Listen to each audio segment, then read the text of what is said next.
Rock the Ripple. Rock the Ripple. The Rock the Ripple podcast with Narita McInnes. Let's do this. Hello and welcome to another episode of the Rock the Ripple podcast. I'm your host, Narita McInnes. It is so awesome to be here with you as always.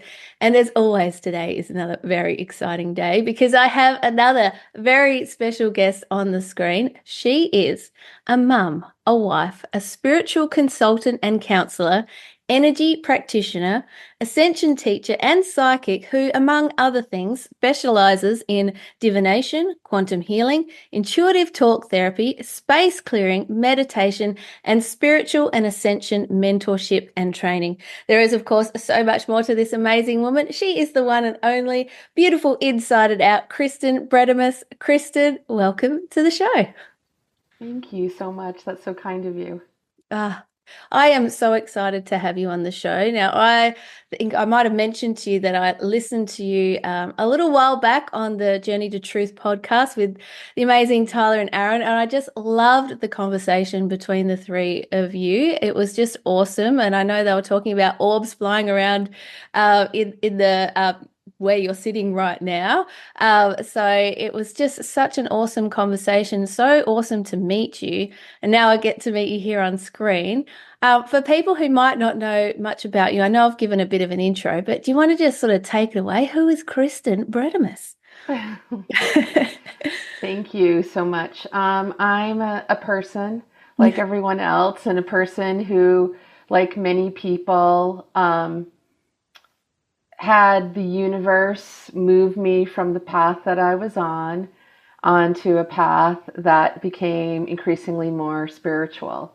And as I entered that path, I had originally worked in the music industry, and I had always been an artist and worked with musicians, and then a set of circumstances involving my health kind of shifted, and I had to kind of retrace the steps and figure out what was naturally a part of who I was. And for whatever reason, after really contemplating this for a long time, I concluded that a part of me that was a natural, authentic part was actually had to do with metaphysical and paranormal experiences that I had had as a teenager. And I thought, well, how is that going to take me anywhere in terms of figuring out my health and life? But what it did was when I opened that door, so many other doors open, and I ended up moving and living in London for about 5 years' time, during which I took advantage of all of the fabulous colleges and universities studying spirituality and metaphysics. And through that process, I really came to understand that I had a calling, like many of us, and I often will say to people that I work with, if you're breathing right now, you have a spiritual purpose, everybody. And the fact that most of us don't acknowledge that or know that or understand that is part of the challenge that we're experiencing right now. So it was through that, and I just really initially wanted to kind of regain my extrasensory perception, because when I was younger, I could see things, and those things were very scary to me, so I shut them all down. But I thought, maybe one of the reasons why I'm sick is because I shut them all down and kind of threw away the key. So I went on a journey of trying to open it back up and to figure out, is there a mechanism? And if so, what is the mechanism? And that's what started my education and learning about the chakras and the light body and aura and energy systems, etc. And then I guess I didn't really have a goal in mind other than to come into alignment with a natural part of who I was. But that became this onion that just kept layer after layer. And during that journey, when I was in London, I really feel in a lot of ways I was in this intense spiritual boot camp where in a relatively short amount of time, I just had so many unbelievable experiences that was opening up my mind to I think aspects of reality that a lot of people would find very hard to believe, and in our innocence or ignorance may not believe. And then from there, my GPS for a number of years has been truth, and also trying to understand why is it that I can see, hear, know, feel so many things, and then another person can't experience any of it, and the disconnection between the two, or the divide between the two. Wow, that's huge. It's so huge. And I had so many questions. I guess, what do you feel was the thing that shut your gifts down originally? Because I think that so many of us do that. And I feel like we're coming into a time where we're allowing our gifts to really open up again. Are you feeling that too? Yeah? Yeah, absolutely. Absolutely. It was fear. Yeah. So it was because everything was so vibrant that I feared that I was going crazy. Yeah. Because I didn't, I guess I would say I didn't have a belief set. I was open to many things, but even as a child, I was always kind of questioning things. And so because I didn't believe in, paranormal or whatever you may want to describe it, I was deeply afraid. And plus, when I had my first experiences, they were really dramatic. It was room shaking and levitation and all sorts of intense things. So as I was trying to, I actually had an aha moment when I just happened to visit a spiritualist church in my hometown. And I saw that in broad daylight that people were going to the platform and delivering messages from spirit. So it wasn't in the middle of the night when they're asleep, things happening. And so I thought, well, this is a lot less scary in daylight. And if there's an off switch and an on switch, then maybe you can have more control over what the experiences are. So that's really where I wanted to figure out how I could open myself back up. But it's interesting because when I was doing that, one of the things that I was really focusing on was reactivating objective clairvoyance. So as I had as a teenager, objectively, like I'm looking at you, seeing whatever the phenomenon was. And then when that started to happen, I thought, oh, wait a second, I'm afraid of this. So maybe it doesn't need to be objective. Maybe it can be subjective, like a dream in my mind or my mind's eye, or a movie that I'm watching. Maybe I don't have to see it in the room, or maybe I can feel it, or maybe I can hear it. Maybe there can be a little bit of a buffer while I figure out this space, and so I don't have to be scared.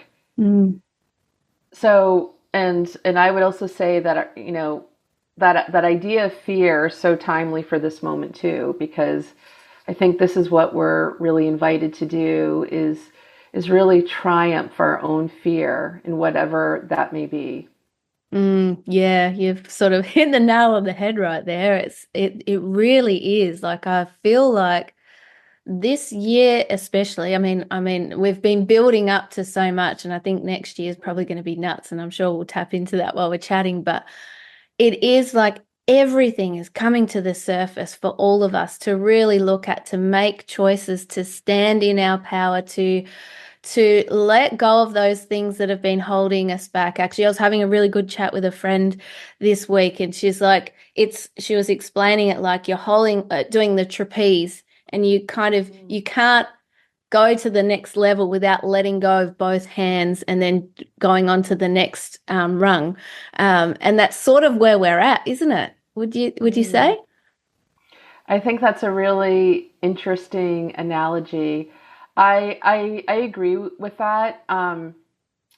Although it's interesting because, that kind of gives the visualization and the sensation of the pendulum. But I also feel like part of what's happening is we're being invited to go inward. And as we go inward, we start to see how we are able to shape reality. Yes. So it's to me, it's a little bit different, although the concept resonates. And one of the things, similar to perhaps what you and your friend were talking about, it's really, again, trying to go back of making sense of this moment in time. And my sense is, and I've spent a lot of time thinking about this over, especially the last 4 years. And it's a theory that I've consulted a friend of mine who's a neuroscientist. My conclusion was, we live in different realities. We literally live in different dimensions because of our frequency, or a combination of so many different factors. So I do appreciate that as we, and I think the word is as we become.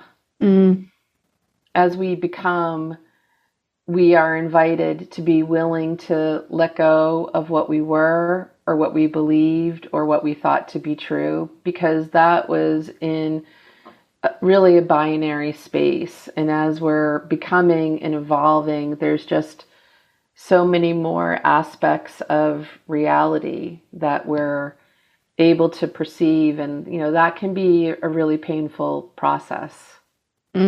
Yes, yes, it can be. And I'm so with you on that, because I always say that everything begins within. And I love what you said before about the layers. And it's almost like we're taking off those layers to come to the essence of who we are, and like you said, become. Like, we're already that amazing thing, but it's stripping back, taking off the glasses, taking off the layers, and we're doing it ourselves, and we're seeing it collectively as well. But at the same time, as you're saying, like, we're all living in different realities, experiencing everything slightly differently. So it's just, it's crazy and it's beautiful all in one, isn't it? Yeah, it is. And it's also disorientating. Yeah. Because as we move as one field, whether we know it or not, there's so many moments when potentiality or timelines are collapsing and then opening up. So if we're in a space of consciously observing, and in a space of consciously endeavoring to heal ourselves, know ourselves, free ourselves, then the terrain from moment to moment can be very different and very strange, because once you start to really gain your awareness, you become a very deep conscious observer. And then with that observation, there are so many moments when you're kind of seeing how things are disconnected, or how the potentiality of a possibility has collapsed into something else. Yeah. I'm so glad you said that. And when you touched on timelines as well, because that's sort of, there's infinite possibilities, and maybe there's timelines that are more probable to happen based on where you're at and based where the collective is at. Do you want to speak a bit more about that as well? Yeah. So the concept of timelines, and I think that once you're in some type of spiritual pursuit, there are certain words that you start to hear that are part of the lexicon, and you might think like, oh, I understand it, but you don't really understand it until you start to really experience it.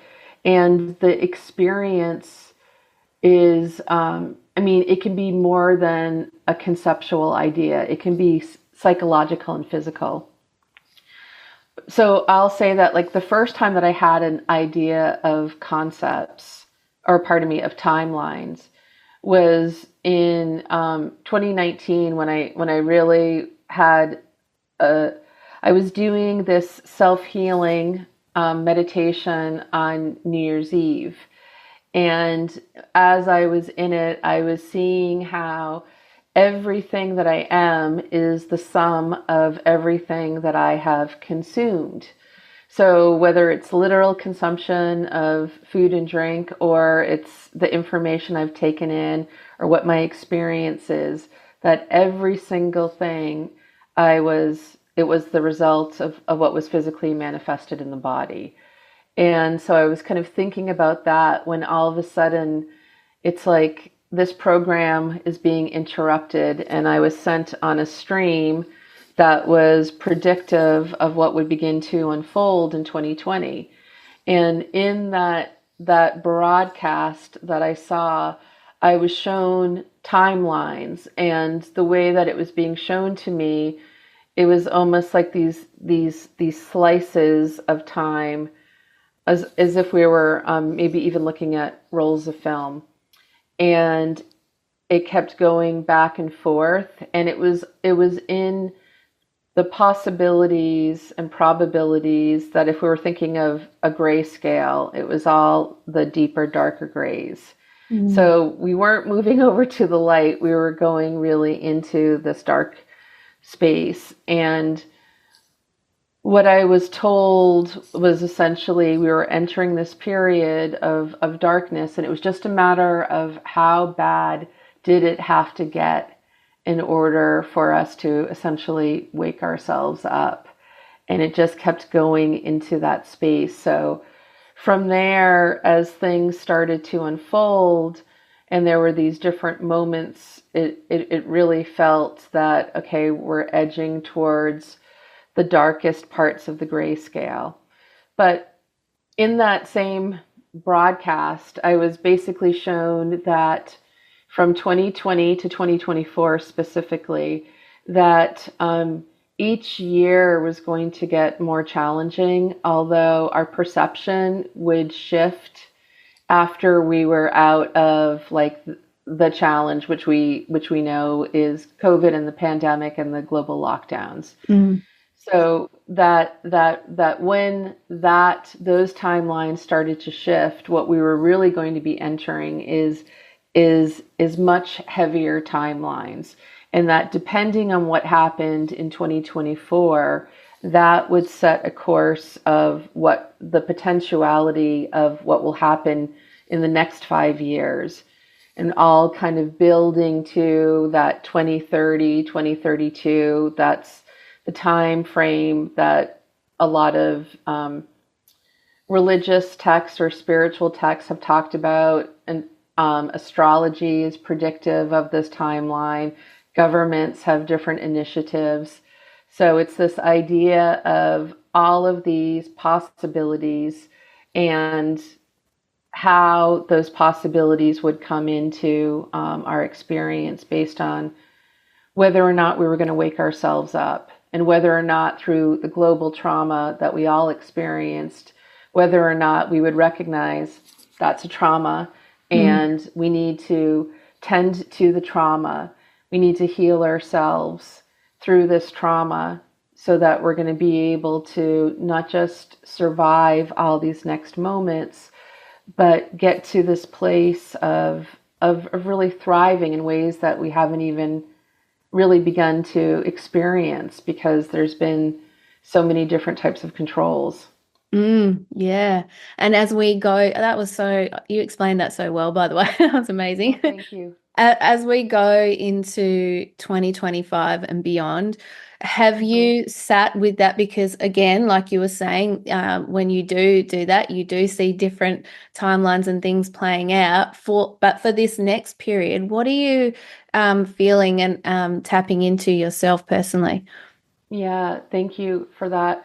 I'll start by just sharing what I've done ever since. Is every year on the New Year's Eve, I sit and meditate. and try to get whatever the guidance is for the incoming year. So for 2024, I was told this is the year that you choose. And if you don't choose, it will be chosen for you. So again, really important to be waking ourselves up. And with that, really, it's a balance, because on the one hand, I personally believe that it is necessary for us to have as much knowledge, as much wisdom as possible. But it's also important for us to protect ourselves from the onslaught of terror, of global unrest, of the weight of the world. So part of it is in that moment of the year that we choose. And I was shown a few different key moments of this year. One was the pandemic treaty that was being voted upon in right around March from the WHO. And really in that preparation for the next pandemic, wink, wink. And that was going to be a potential turning point. And that got delayed. So then some energy started to build. And another huge turning point was the US elections. And as we started to move to the US elections, there were so many timelines that were kind of opening and closing.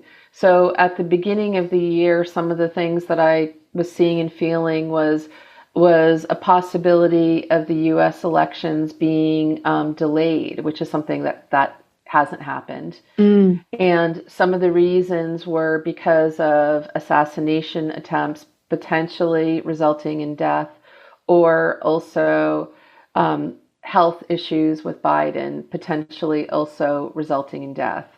So as we started to move closer, some of those timelines started to kind of open and then close.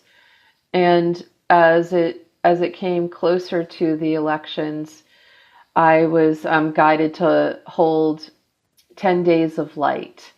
And I do something, I have a group that's called Evolutionary Light Warriors. And so part of what we do is surrender our personalities and our personal beliefs. And we endeavor to come into alignment with that which serves the highest good of all in right relationship with all. And in that space, just trying to anchor in a field of love, anchor in light, and try to clear as much division that was part of the process. So within that, on the Sunday before the US elections, I was basically told it will be Trump, because again, it kept kind of going back and forth. And I've received a few different messages, which I really think, well, I'll conclude the Trump, and then I'll go back to the timelines, because I believe we've been doing a lot of timeline jumping, which is why it's confusing, physically exhausting, and really disconcerting. So in that moment, what I was shown is the timeline, and the purpose of this is really the embodiment of a distortion of the divine masculine. So embodied in Trump. So in the spiritual community and in, I guess, really disclosure community, I would say my awareness is that there's a majority of people that are very pro-Trump. And I would say, for me, I surrender to whatever serves the highest good. But I've always had a conflict of the person. And I've never seen him as, sometimes he's been described as being, otherworldly and not even human, very much a savior. And that never resonated with me. But in this moment, what I saw did resonate, that he is a mirror of the distortions. And as he is, as we look at him, we're invited to see where the distortion is within us, and even if it is the judgment that we have.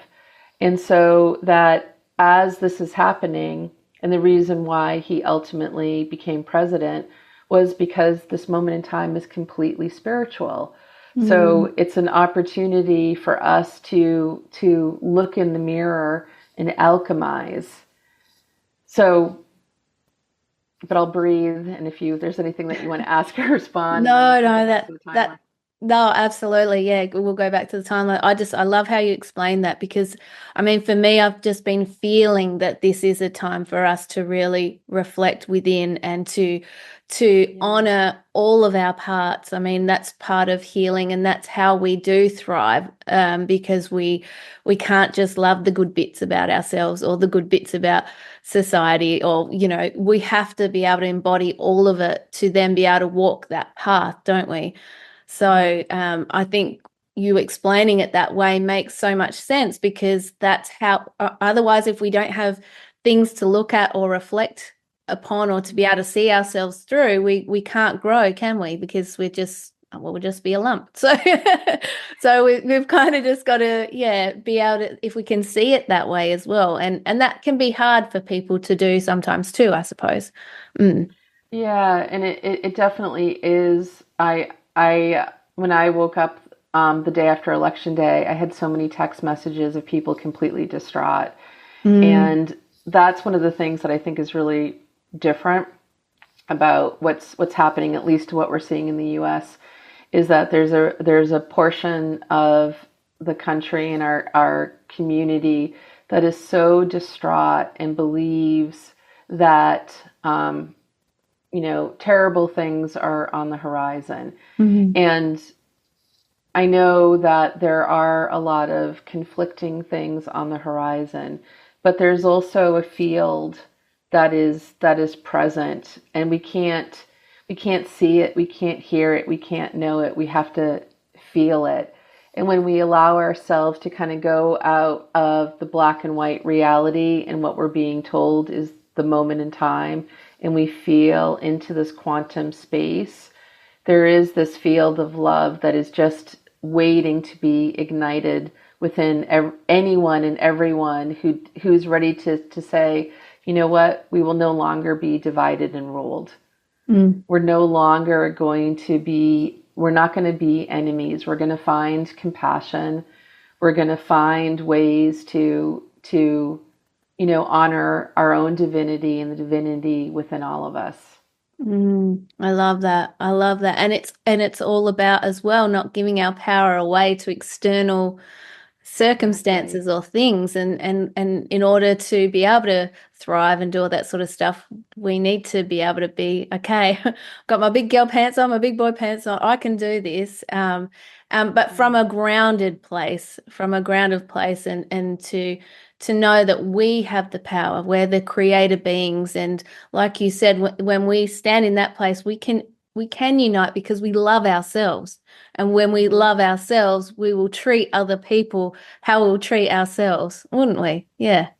Exactly. Hurt people hurt. And, people that are healed become healers, and people that love can love the whole world back into a state of wholeness.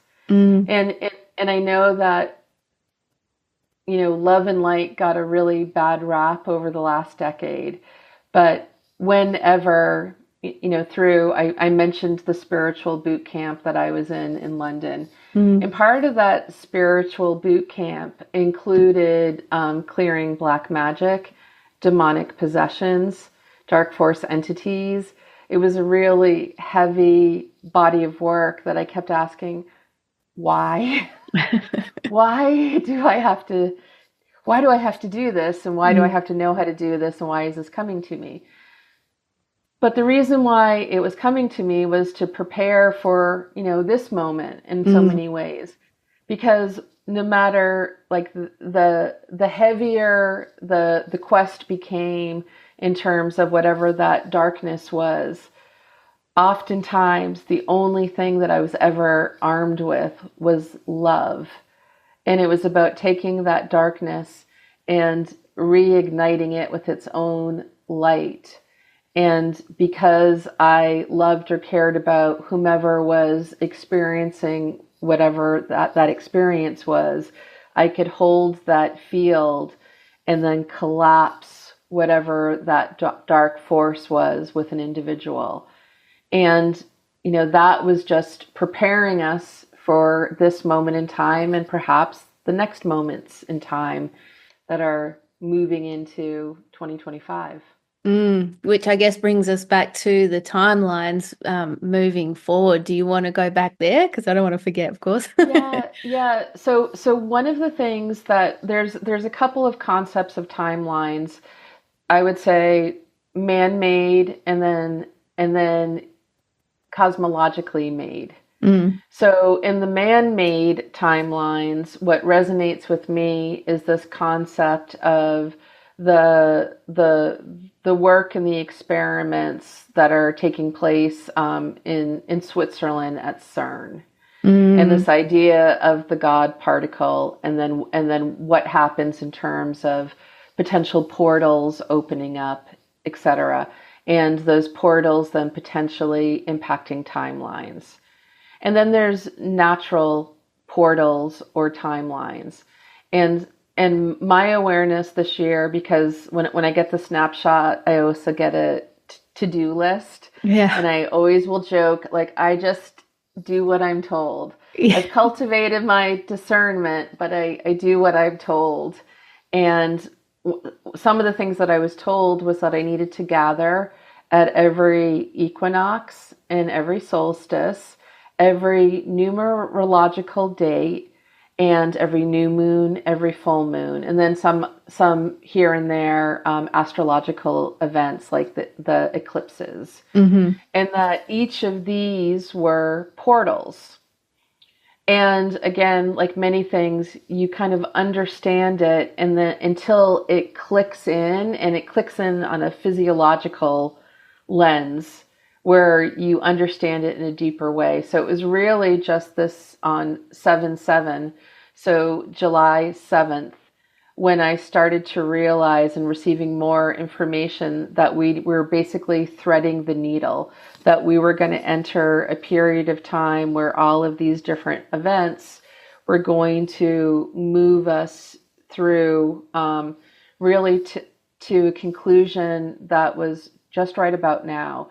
So yesterday being when Pluto enters Aquarius, that being a conclusion of a series of very potent portals that would then shift not only our personal timelines, but our collective timelines.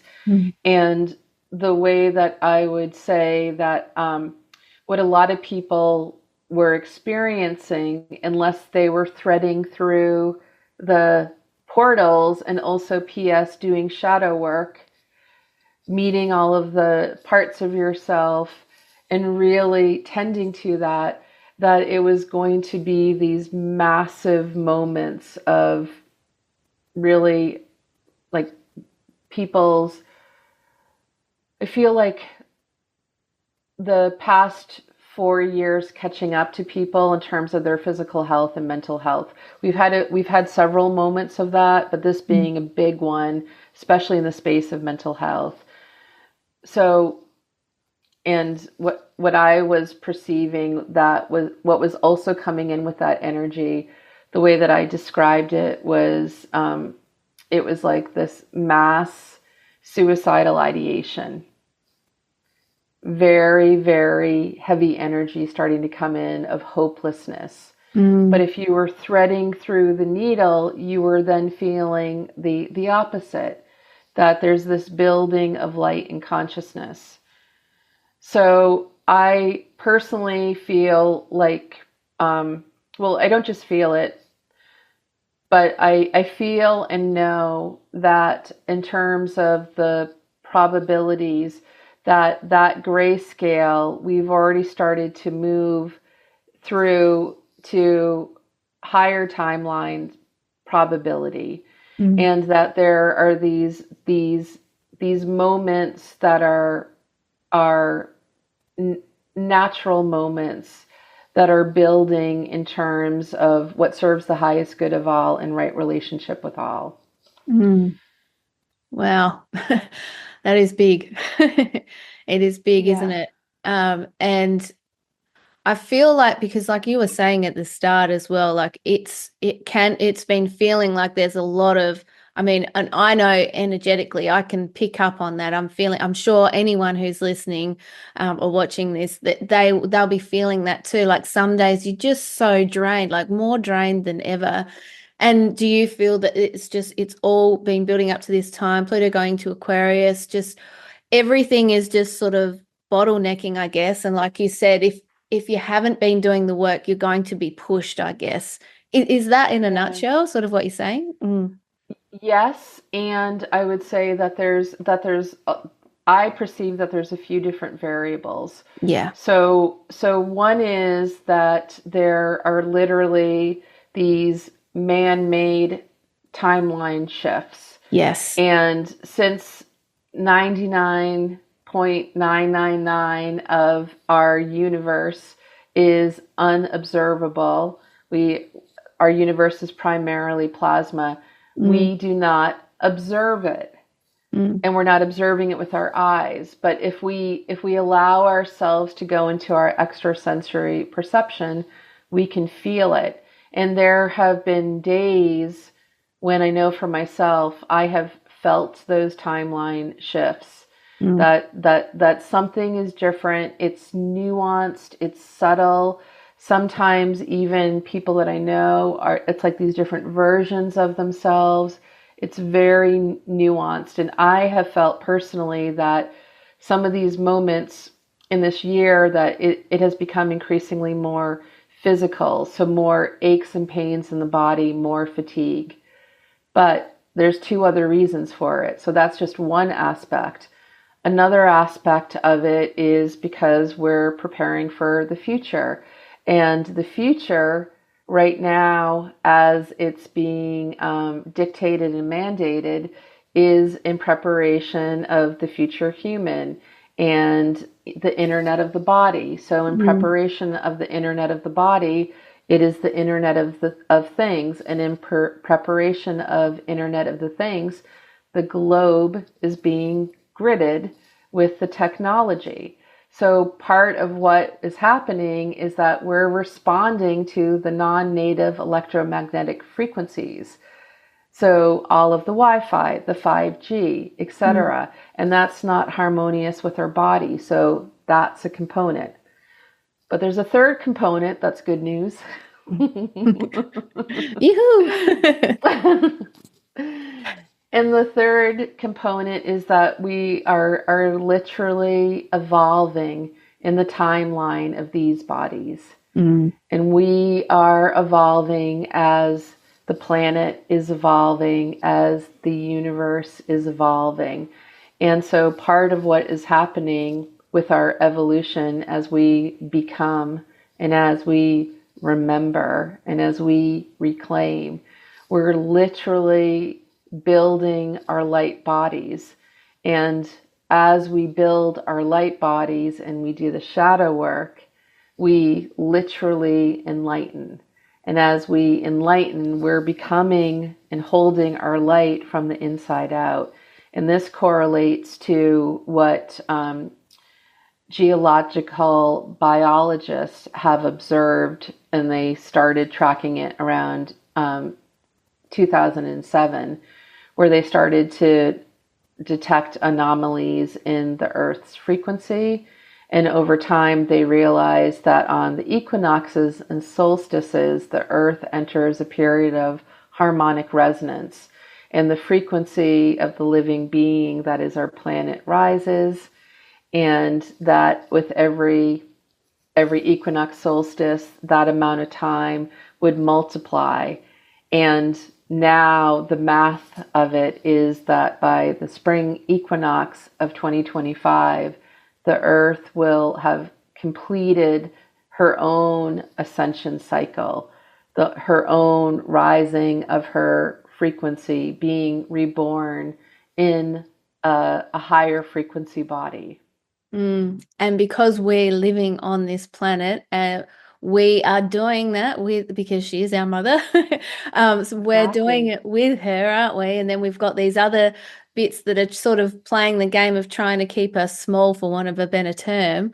And here we are, powerful freaking beings that we are, doing this work. I mean, it is a magical time. And do you feel that we came here for this time specifically?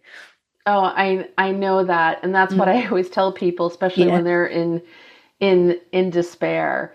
I know that's why I personally, part of what I've tried to do is alchemize and dissolve all of my fear. And in doing that, I exist mostly, we all have our Achilles heels, but I mostly am in a field of excitement. And it's not the excitement that I sometimes see in spiritual communities and disclosure communities where it's like, let's get the popcorn. I've been waiting for this event. Yeah. It's not that. It's that everything that I have known to be true, I've experienced it in my life, and just little glimpses of it. And I know that that is on the horizon for all of us. It's not guaranteed that we're going to get there, but the pendulum has actually swung. And to that, I said that I had alluded to knowing this, and I'll just, because I feel like people need hope, so I'm going to give them what I have seen, and they can decide, well, that resonates or it doesn't. But with a lot of this, I always joke that I'm schizophrenic because I'm constantly asking questions as I'm having this internal dialogue and always asking questions, and then the answers will come in.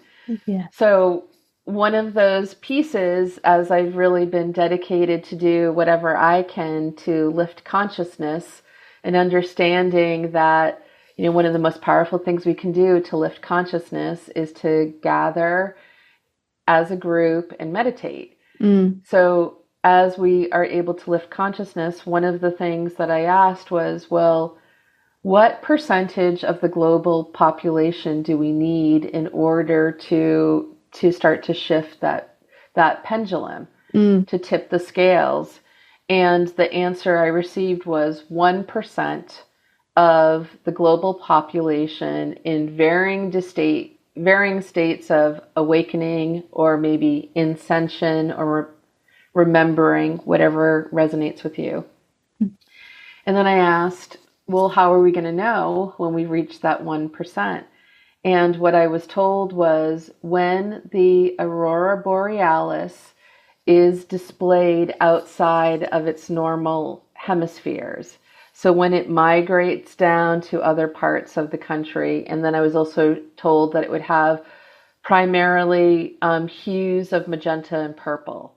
Well, that was this year. Here too. So, yeah, exactly. No, around our planet, our home, our mother. Yeah. So that this year, and it was really around the spring equinox, at least in the northern hemisphere, was when it was first sighted. And another piece that I was also told was how the ocean would start to respond differently, and how the sea life would start to come back.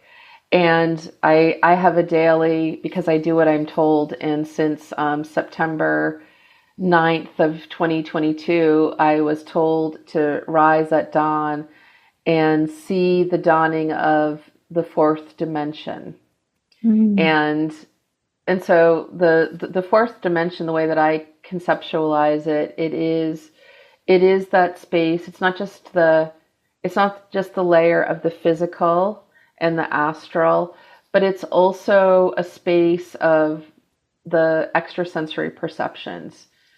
So and then after that, after I rose at dawn to see and feel, I was told every single day I needed to do it and repeat. So I've done it now for getting really close to 800 days in a row. Wow. no late mornings for me. But in that space, I'm losing my train of thought because I'm trying to share all the things. Yeah, you're doing great. You're doing great, mate. It's awesome. In that space, what I've come to understand is that our ability to impact consciousness and to support people that we don't know and may never meet in terms of helping to lift up the field for them, that has everything to do with what our own frequency is, what our own dedication is, what our own ritual is. And once that came to fruition in terms of the Aurora Borealis, I then later asked, because there was a series of events and I was really trying to discern what's happening with the timelines. And what I've been told in the course of this year, that we have surpassed the 1%, which is the tipping point, and we're at 10% already in less than a year. Wow. 10%. Part of that is, yeah, I think part of it is because, people are waking themselves up. And even if it's just trying to make sense of things or try to find what the truth is, whatever it may be. Yeah, absolutely. And do you feel like as well that, everyone is to, I guess, for want of a better term, to switch on at different times as well, so that everyone sort of playing this game of life that we're in can experience what it is that we need to experience? Do you feel that as well? Because there's so many layers. Like, you can never explain anything in just like dot points, can you? Like, there's just so many parts of the story and the puzzle. Yeah, I think that's a really interesting question. I think that there's there's divine timing to it, because if we really think about, and if we just think about, our own personal experiences in terms of when you really start to unlock your human potential. And as you unlock your human potential, you start to have this awareness of, oh, wow, the world and what I thought to be reality is different. And that can be heartbreaking, because I think that, people are basically good. And then when we start to awaken, we start to see that, wow, there's a lot of things that are happening to us that are shocking, and even maybe more than shocking.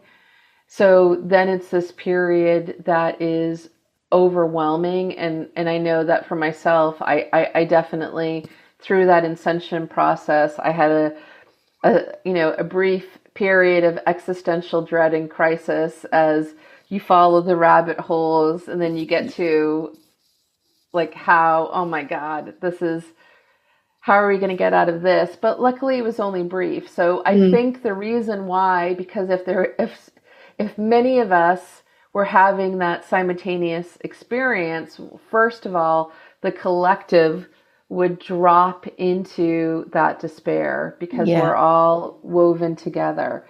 But if it's these kind of sparks, if we really think about it, there's a grace or a dance that is happening. And I think that we're at this tipping point now.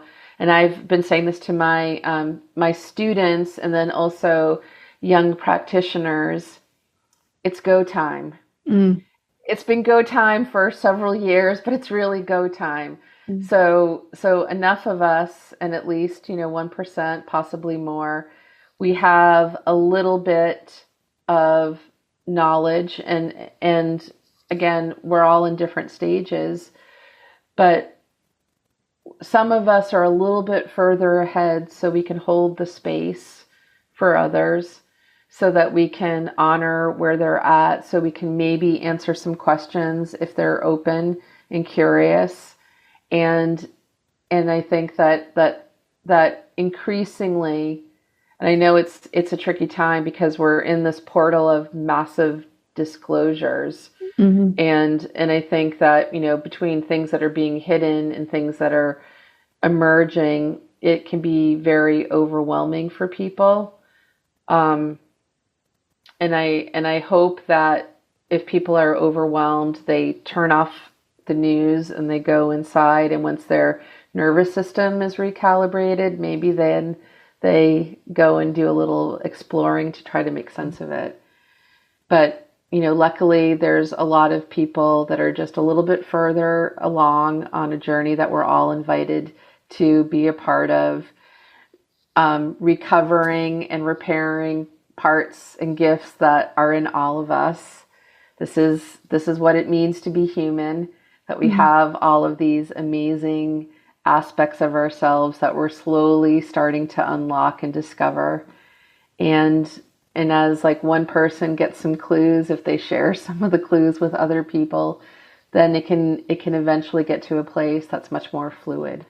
Yeah, it really is an exciting time. And like you're saying, everyone is at different points, and like with the 10% and more people coming online, so to speak, it's such a beautiful thing. And I know that you do teach and mentor people, and I'm not sure if you do the sessions as well with people. What are you finding that is most, I guess, coming up the most that you're teaching, or that you're supporting people with, or that everyone's talking about? What are you finding most at the moment?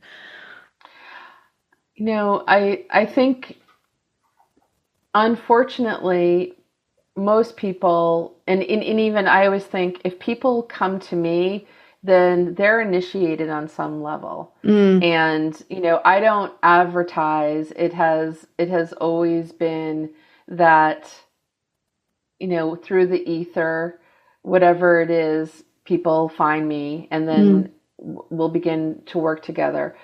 What I'm seeing is, even though those people are initiated, because they're willing to do something different, and they're willing to do something that is unusual, although I always try to present everything in the most grounded, down to earth, even though it's incredibly eccentric and people may not believe the things that I say. I find that people are still they're caught up in their story still. And that, unfortunately, what I keep kind of preaching in many ways to people is that this is a spiritual moment. So if we allow ourselves to cultivate some sense of spirituality, then things really get to shift in our lives. But I find that people are still very much in the camp of save me, fix me, which is one of the reasons why I think like some of these events are happening, because it is, at some point we will realize no one's coming to save us. We need to save ourselves and build community. But that said, I have, again, a group of people. It's a very small group of people who twice a month we get together and we go and we remote view wherever the assignment is, to go clear the energy or whatever it may be. I'm surprised of the people who are showing up for that, because some of the people had so much fear that they were even afraid to do anything, any even type of energy work, for fear of what might open up or what they might feel or expose. So, people are starting to kind of peak, and it's an interesting time, because since people are still in the save me, fix me mode, some of what I'm being kind of told to do is to push myself even more into the space of empowering others, to give them as many tools as possible, and to keep holding community events and anchor that in, and at some point they will come in. So I've been focusing on that, and even to the extreme that in October, I basically was told that I needed to give up my brick and mortar office. Wow. And I know, but it's not to go completely virtual. It's to go into nature. So I'm constructing a 4-season yurt on my property, and that's going to be the space where I start working on with my one-to-ones and with groups, but for the one-to-ones, to walk in nature and to feel how supportive nature is as a little seed to their fix me, save me. It's like, just be here, and she will help you fix and save yourself. That's so bloody powerful and so awesome that you're doing that, because absolutely, I mean, people, say, oh, what can I do? What can I possibly do? Get out in nature. And people have heard it so many times that it's almost like, yeah. But no, when you actually do connect with the land and connect with the air and the trees and the beautiful trees, and just be with nature and have your feet on the ground right there, even before the one-on-one has started, like you're setting yourself up for the best possible outcomes, because we've been so disconnected from that, but we're a part of that. We're a different part of it, but we're part of it. So that's so incredible that you're doing that. So have you set that up yet, or you're about to set it up? Did you say? Actually, my yurt came from Australia, so I finally have it. And what came from Australia? What was it? My yurt. Your yurt? What's a yurt? So a yurt, I'm sure there's a different terminology. Yeah. It's basically, it's a 4-season canvas. Oh, like a teepee? Tent. Yeah. Yes. Yeah, I'm with you. Okay. It isn't quite teepee, but it's a little bit teepee. Gotcha. So it's being constructed. I did blessings for the land, and I planted some trees, and there's a platform being built right now. So December 1st, I'm open for business in nature, and we'll see how that goes. But it was definitely, like I said, I listen to my orders. And I do what's being asked of me, and I know that part of it, like to your point of the question of, are we here now for a reason, essentially? So I know that, like, one of my reasons why I'm here is to show people that it can be done, whatever it is. So if I have to go first and show it can be done, and the faster I can show it can be done, and, the more, like, with ease and grace it can be done, then it hopefully will give people that courage to just try. Yeah. I love that, because you're powerfully following your intuition, your guidance, and that's when it does flow. And if if you need to be steered, you will be steered. And I love that. That's what we're built to do. Our intuition is our internal compass. It's our guidance. It's there to show us what to do next. And we've been cut off from that too. So by going into your yurt, however you say it, people will be teasing me now, like, Narita, have you not ever heard of this? But I know I can picture it now because you explained it so well. But going in there with your bare feet and connecting and just really just doing that, that's fantastic. And I just think that's just a beautiful thing to be doing. And so this will be starting from December. So I'm so glad we're talking about this as well. So what else do you do? Because there's so much that you offer and that you share, and maybe that's shifting and evolving too. Yeah. So I know I always kind of joke that I have a very diverse, eccentric, metaphysical toolkit, and I just kind of dip into whatever is needed in the moment. So in terms of, like, a more global offering, I see people virtually one-on-one, and I'm trained at the School of Intuition and Healing in London as a spiritual counselor. So that's talking therapy, but with a quite interesting array of metaphysical tools. I also was a teacher and first student at the College of Psychic Studies in London. Oh, wow. So, First student. yeah, I was a student, and when I was having that kind of reclaim all the parts of me, so I was guided, and I had the opportunity to go to London, and since there's so many different teachings and offerings, I consumed as much as I could. And when I was there, I basically, because I'm American, so I'm very like goal orientated, and so I decided, well, if I'm going to be a student, I want to be invited to be a probationer, meaning that I want my professors to nominate me to be a consultant at the college. And they said, well, that's not really how it works. And I'm like, I know, but if I'm going to do this, let's do this. Yeah. So that's what I did. But I offer on Patreon, which is a creators community, I offer different classes. We meet every new moon, every full moon. We tune into the energy. We meet on the portal days. And then I have all sorts of metaphysical teachings. And a lot of what I receive, I actually channel the information. So when I started to reclaim, I would plug into information, and then I would quickly look to see a class that I could take to prove or disprove what information I had channeled. And what I started seeing was I was getting even richer information than what was being taught. So that's what I usually do. I had the benefit of working with phenomenal world-class teachers who were very disciplined in terms of discernment and energy.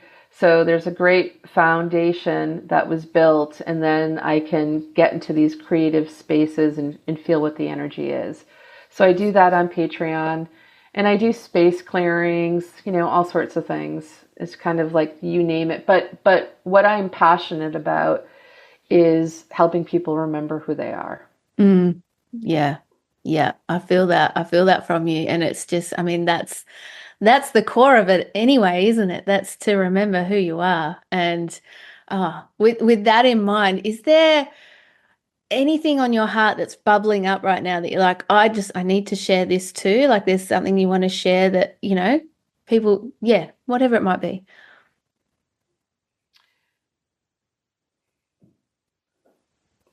I guess when you ask that question, what I'm drawn to is why I do what I do. And why I do what I do has evolved over time.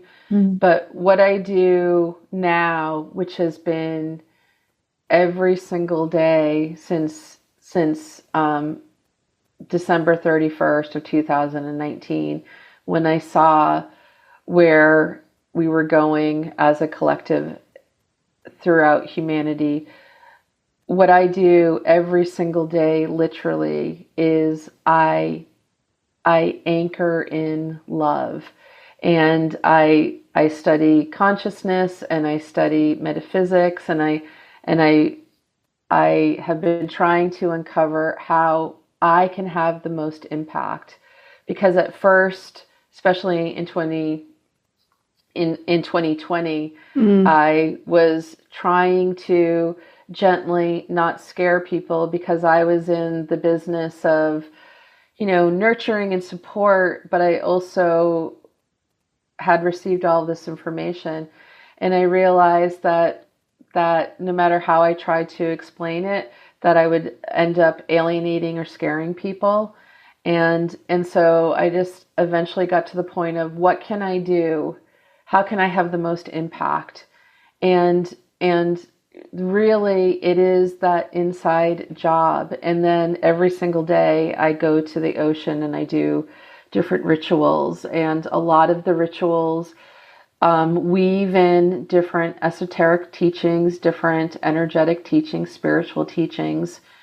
But I do that ritual every single day. And I have to say that has been the single most beneficial thing that I've ever done, because in the earth and in the cosmos, you just tap into a stream of wisdom. And you also are inspired by the beauty every single day. And when you face the sun and the sun rises, there's a portal to a lot of magic that can happen. So, I hope that anyone listening will just be inspired to do something. And if that something was a 5 or 10 minute meditation every day, that would be phenomenal. That would be the most epic start anyone, in my opinion, could have. I love that. And I love that you shared that. Actually, I've got a friend that's started doing that this year, just being by the ocean every morning. It's something that I used to do. I've been changed up my routine a bit, but I love that. But I also love how you said, even if it's just a 5-minute meditation or it's 5 to 10 minutes that we can do, because whatever it is, to take that time, we're busy enough to be able to anchor in that love. And you're just like a ball of love, Kristin. Like, I just feel that from you when we're talking. It's just awesome. And I think you're doing it naturally anyway. So to be able to do what you've been doing since that time is just phenomenal. And when you were saying that, actually, it came back in. So I'll say it when you were talking about it at the start. You brought me back to a meditation and an image that I had, and it was just like it was literally the mountain and the sun coming up, and just that's where we were heading. And it was back then, around that time that you were saying, around 2019, 2020.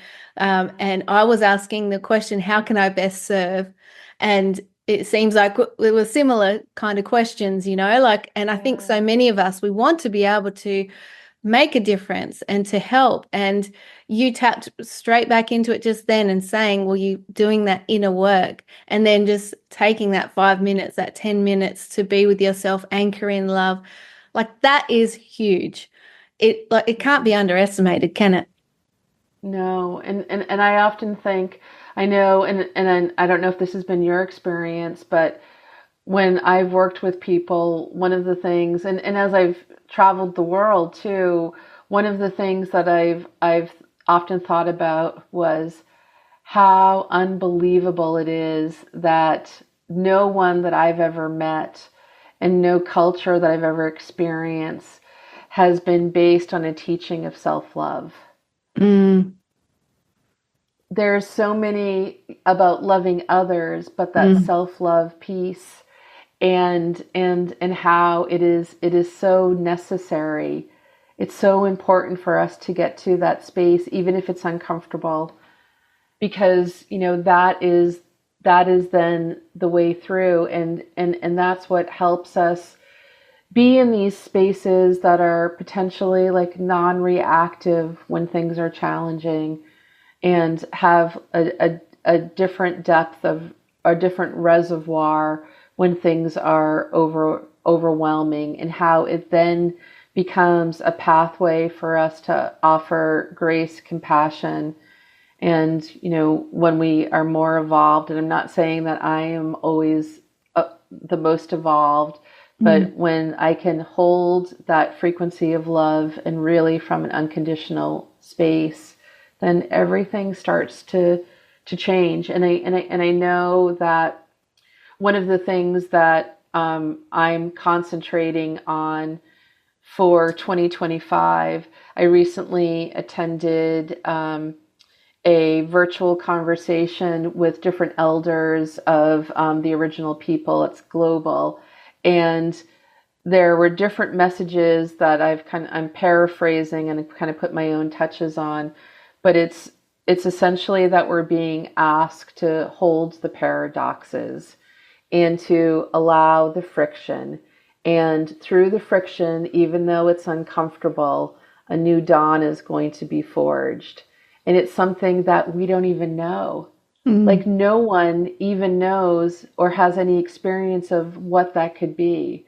But what I do know and what I do trust is that it's breathtaking. And I've had the privilege of having some of those experiences of everything that I know on a soul level to be true, to see it physically manifested. And it's amazing.